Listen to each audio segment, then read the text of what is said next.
이수학 한번 보겠습니다. 이수학.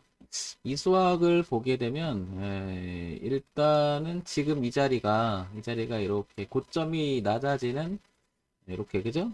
추세 때, 저항 때예요. 그러니까 이런 자리는 추격하면 곤란하겠죠, 그죠? 왜냐면 이제 잘못하면 우리가 추세라고 하는 것은 우리만 보는 게 아니라서 모든 사람들이 이걸 쳐다보고 있을 거 아니에요. 그러니까 여기를 막고 본격적으로 또 떨어질 수가 있는 자리겠죠. 그죠? 그래서 이렇게 약간 꼬리를 좀 달 것 같습니다. 그리고 이런 자리는 이제 우리가 그 신규 진입을 한다든지 이럴 때는 소위 말해서 이렇게 맞고 떨어져 싸다고 받으면 안 되겠죠. 그죠? 왜냐면은 하나의 흐름이라고 말할 수가 있거든요. 고가가 낮아지는 흐름이 이렇게 연속적으로 흘러가게 되면 그 동반해서 저점도 이렇게 낮아지는 흐름. 그러면 전체적으로 이렇게 치우칠 수가 있는 거죠. 이 수학이 이제 그런 위치에 있거든요. 지금 이 자리가. 그러니까 추격은 하지 마시고 오히려 통과해 놓고 눌러 놓고 지지하는 모습이 되고 나갈 때 차라리 이때 해야 되겠죠. 그죠? 자, 그 다음에 이거 한번 보겠습니다. 이렇게 대추세를 보게 되면 이렇게도 대각선으로 보면 저항대죠. 이렇게.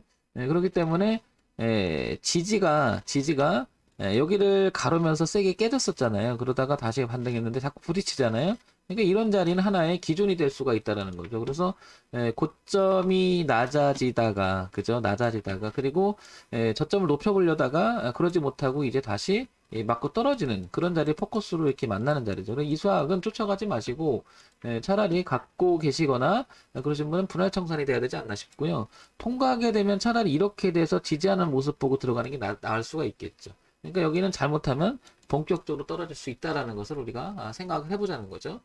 자, 그 다음에 좀 더 그 멀리서 보게 되면 요렇게는 틀어져 있죠, 이렇게. 그러나 이렇게는 만나는 선들이 있는데 여기 보시면 빼곡하죠, 저항대가. 저항. 그러니까 이렇게 맞고 이렇게 맞고 이렇게 맞고 떨어졌던 자리를 살짝 올라가긴 했었어요, 그죠? 그러나 저항 맞고 저항 맞기 때문에 이일 때는 또 강력한 저항이 될 수 있다라는 거죠. 그러니까 시선을 일봉에만 고정을 시킨다든지 주봉에 고정시킨다든지 월봉에 고정시키는 게 아니라 전체를 보게 되면 눈에 딱 들어오는 부분이 이렇게 이중 저항이 된다는 거죠. 내려오는 저항, 그 다음에 올라왔던 지지가 저항으로 바뀌었던. 그러니까 여기는 이수학에서는 15,000원대 이일 때는 상당히 조심해야 될 가격대가 아닌가 싶습니다. 자, 우리가 수익을 내려고만 하는 것보다는 수익을 내지 못했을 경우에는 만약에 생각했던 대로 방향 가지 않았을 때는 대응이라고 하는 관점을 생각을 해봐야 되잖아요.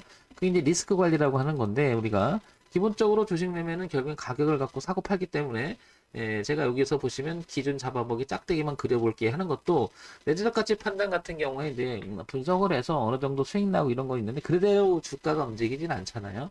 하지만 우리가 낙관적으로 주식을 보다가 한 템포를 놓치면 즉 손절이 길어지거나 손절을 영원히 못하는 수도 굉장히 많잖아요. 리스크 관리는 주식 매매에서 아주 기본이 돼야 될 겁니다. 그래서 결국에는 많은 분들이 손절의 개념을 쓰지 않고 매매를 하다 보면 우량주의 매매를 해야 된다는 걸 알게 되죠. 왜냐하면 결국에는 우량주는 시간이 지나면서 해결돼서 회복되는 경우가 굉장히 많죠. 하지만 우리가 우량주가 아닌 회사들 같은 경우에는 소위 말하는 잡주들은 주가가 한번 빠지기 시작하면 무섭게 빠지잖아요. 그게 이제 무섭죠. 그러니까 에, 결국에는 주식 매매를 오래 하다 보면 우량주를 해야 되는 이유 뭐 이런 게 자꾸 이제 그 생각이 들 거예요. 하지만 우량주가 됐던 단기 매매를 하든 간에 기준은 잡고 매매를 해야 되지 않나 싶습니다. 따라서 이수학은 지금 보시다시피 고점이 낮아지는 부분도 있고 저점이 높아지는 부분이 있는데 중간에 저항대가 이렇게 이중 저항대가 있기 때문에 얘가 만약에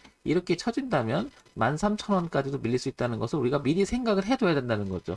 여기를 이탈하게 되면 이 수렴대마저도 이탈하게 되면 주가가 어디까지 빠질지는 모르겠죠. 그죠? 따라서 13,000원에서 15,000원 사이 지금 갇혀 있는 형태가 된다라고 파악이 됐고 그 다음에 15,000원을 차라리 안착 여부를 보고 다시 접근해도 않는다는 거죠. 섣불리. 그리고 15,000원을 안착했다고 생각해 다시 밑으로 들어오게 되면 이건 이제 문제가 있는 거죠. 그죠? 그러면 주가라고 하는 것은 결국에는 알 수는 없지만 최소한의 기준을 잡고 하는 매매 습관적으로 들이면 리스크 관리는 할 수 있는 그런 여지는 많죠. 따라서 이런 흐름 한번 우리가 생각해 볼 수 있을 것 같습니다. 그래서 13,000원 지금 14,800원인데 13,000원 일대는 깨지면 안 될 것 같고 15,000 안착 여부 지금 신규 진입은 추적은 하지 말자는 거고요. 추격하게 되면 저항 맞고 떨어질 수 있다는 것을 우리가 생각을 해볼 수가 있을 것 같고요. 신규 진입은 차라리 15,000원을 넘어가서 안착하는 모습을 보고 사든지 아니면 13,000원 일대 내려와서 지지하는 거 보고 사든지 이렇게 해야 되겠죠. 중간에 사게 되면 애중증하다. 지금 그래서 저항대에 진입하고 있다는 것을 체킹 포인트로 삼아 보시기 바랍니다. 자, 정문의집 황철중 대표였고요. 좋아요, 구독 그리고 알림 설정 부탁드립니다.